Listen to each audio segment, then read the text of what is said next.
Olá pessoal, como vai? Essa semana a gente vai ler uma porção que se chama Vezot Brachá e que na verdade é a última porção da Torá. E como a gente está encerrando a leitura da Torá, a gente faz uma das maiores festas que existe no judaísmo e na Kabbalah, chamada de Simchat Torá, justamente a alegria da Torá. Então é uma festa que, se vocês puderem ver ou participar algum dia, né, ou verem no YouTube, por exemplo, é uma festa que se dança na sinagoga, tem um monte de música, de alegria, se dança com a Torá, né? Se pega a Torá como se fosse uma pessoa e se dança com ela na sinagoga. É uma festa muito, muito alegre. Agora, chama aqui a atenção algumas coisas, né? Ou pelo menos um ponto que alguns cabalistas trouxeram para nós. Se nós estamos num momento tão feliz, que nós estamos encerrando a Torá, né? E vamos logo começar um novo livro, começar do Gênesis, lá do zero. Por que a gente lê, justo nesta porção de tanta alegria, sobre a morte de Moisés? Né? Que na verdade começa ali, desde Deuteronômio, ele começa a fazer o seu discurso final e ele morre realmente nessa última porção. Alguns cabalistas chegaram a perguntar, fica parecendo, né, do jeito que a coisa é feita, que você está celebrando a morte de Moisés, Deus nos livre, ou que você está ignorando a morte de Moisés, porque você está festejando que acabou de ler a Torá, que vai começar um novo ciclo, e você praticamente está ignorando o conteúdo, né, da porção que é, Moisés morreu. Então como é que você está alegre, como é que você está festejando, como é que você está comemorando?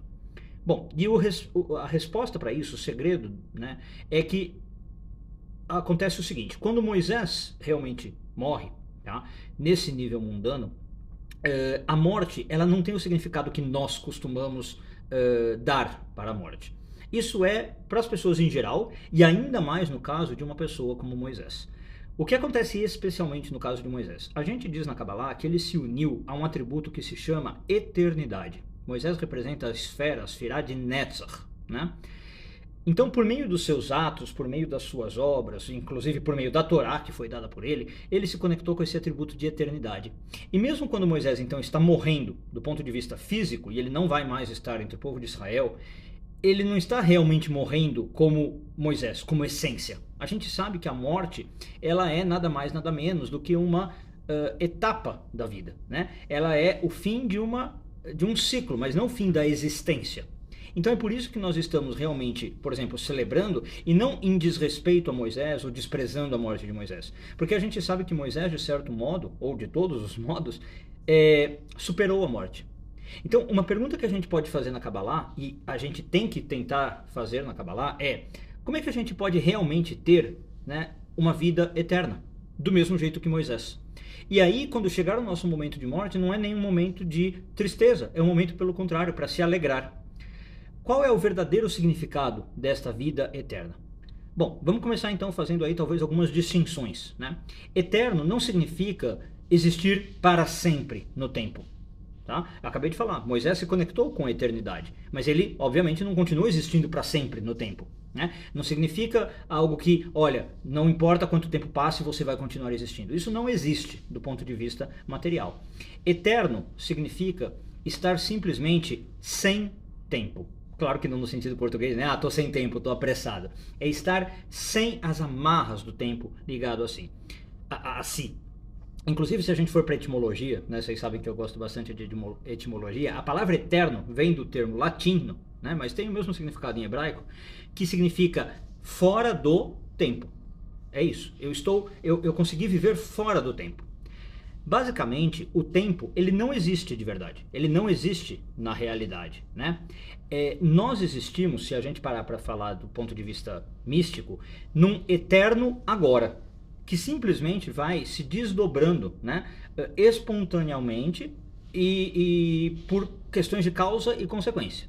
São os seres humanos que criam o tempo, ou a noção de tempo, né, melhor dizendo, quando eles refletem no que aconteceu com eles, ou seja, nas memórias no passado, né, por um lado, e quando eles ficam imaginando cenários possíveis. Aí é o que a gente tem ideia de futuro. Tá? Então todos nós passamos a nossa vida vivendo no que na verdade é para Kabbalah um mundo irreal de abstrações, porque a gente fica, como eu falei, nas memórias que já não existem mais e nas projeções que ainda não aconteceram. Né? Raramente a gente vem num contato direto, numa comunhão direta com a realidade que é aquilo que existe aqui e agora.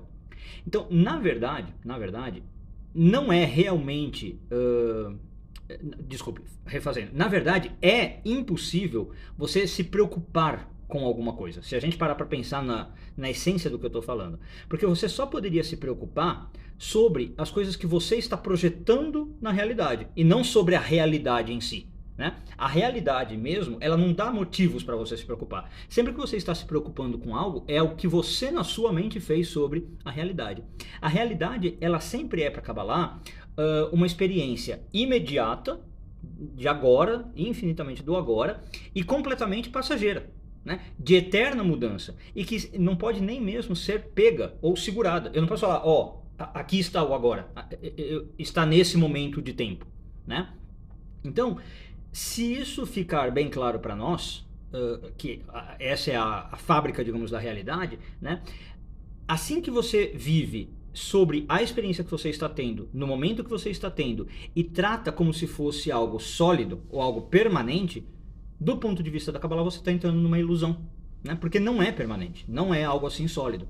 E na verdade, basicamente quase todo o sofrimento da humanidade acontece como um resultado desta ilusão que a gente faz, de confundir o que é memória com realidade, de achar que o que a gente está pensando e lembrando é realidade, ou de que o que a gente está esperando e projetando é a realidade. Não é. Né? Quando todas as religiões antigas, basicamente, né, todos os textos de religiões antigas falam de atingir a vida eterna, de alcançar a vida eterna, como eu estou falando aqui de Moisés, o que se está falando na verdade, é de você saber ter a experiência de viver no agora, e não viver nem na memória e nem na projeção.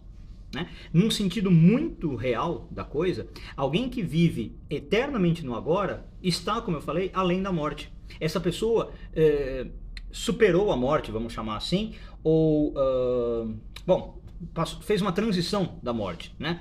Por quê? Porque o medo da morte também, o medo da morte só existe como uma projeção mental dessa experiência, né? Que na verdade também, como qualquer outra experiência, é extremamente passageira e efêmera, né? A morte vai passar em alguns segundos, você morre, e depois você entra num outro estado, né?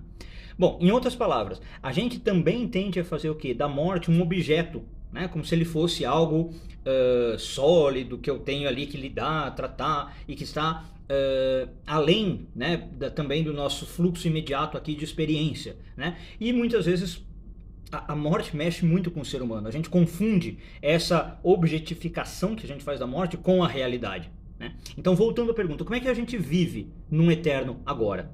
Bom, aí você tem algumas respostas para isso. Né?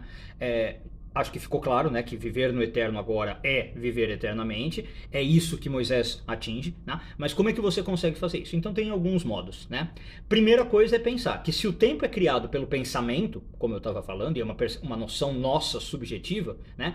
Então para você sair do tempo e ficar eterno, como a gente falou, você tem que parar de pensar no tempo. Tá?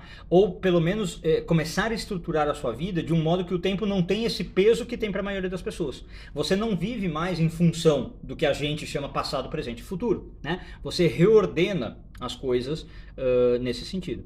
Então, muito do que a gente vê acontecendo na história de Moisés, se a gente olha por esse viés cabalístico, é isso.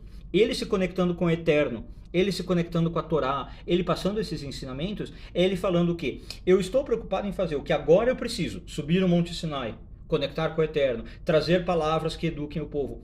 E com isso, né, ele não está preocupado de onde ele veio, por exemplo, que ele é egípcio, com quem ele casou, né, com a Tzipora, ou para onde ele vai.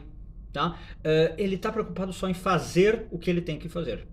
Então, também entra em um segundo sentido, que não só parar de pensar no tempo, você consegue ficar eterno por meio de suas obras.